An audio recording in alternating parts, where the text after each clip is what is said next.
Przetrzymywani w niewoli w czasie II wojny światowej polscy żołnierze chętnie pisali listy, dzienniki, opowiadania, wiersze.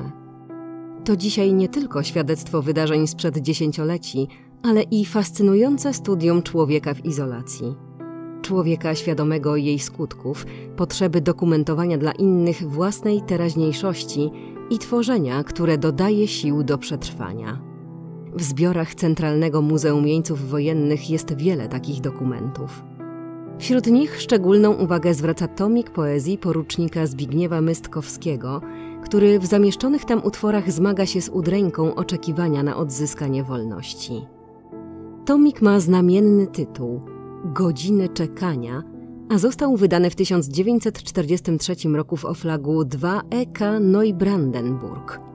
Tak, w niemieckim obozie dla polskich oficerów i przez nich samych.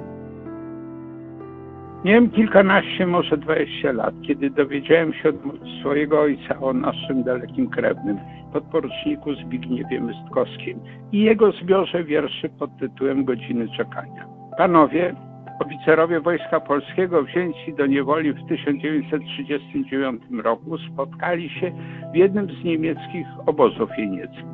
Tak to spotkanie ojciec opisał w liście do żony, a mojej mamy, cytuję z pamięci.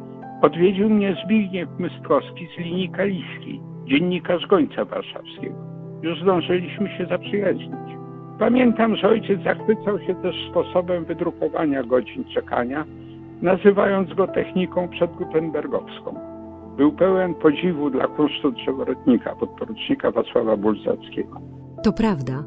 Niewielkich rozmiarów tomik ozdobiony drzeworytami, odbity ręcznie, zachwyca wykonaniem.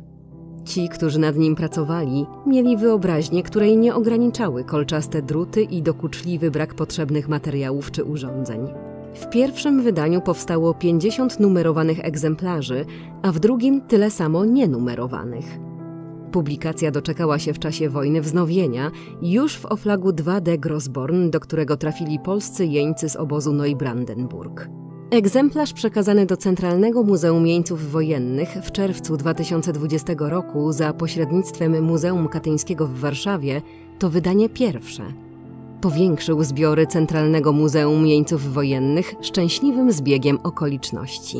Kilkanaście miesięcy temu zgłosiła się do Muzeum Katyńskiego pani Krystyna Tkaczyk, która przekazała rodzinne pamiątki po ofierze zbrodni katyńskiej Aleksym Poniatowskim, tomik poezji „Godziny czekania” autorstwa wspomnianego Zbigniewa Mystkowskiego. Ten zbiorek został przeze mnie naprowadzony, nakierunkowany do zbiorów Muzeum w Łambinowicach.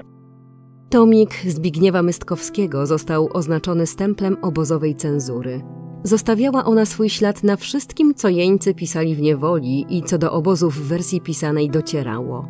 Czerwony, zielony lub czarny odcisk stempla geprüft był zgodą niemieckich władz na istnienie korespondencji czy książek, których głód w niewoli istniał powszechnie i które polscy jeńcy zorganizowali w prężnie i sprawnie działające biblioteki. Kto wie, może tomik Zbigniewa Mystkowskiego należał do zbiorów specjalnych jenieckiej wypożyczalni.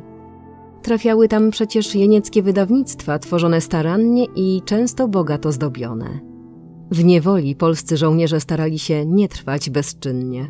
Rozwijali swoje umiejętności, odkrywali talenty i pracowali nad nimi. W ten sposób powstał między innymi autoportret kaprala Jana Wepy, ale to już inna historia.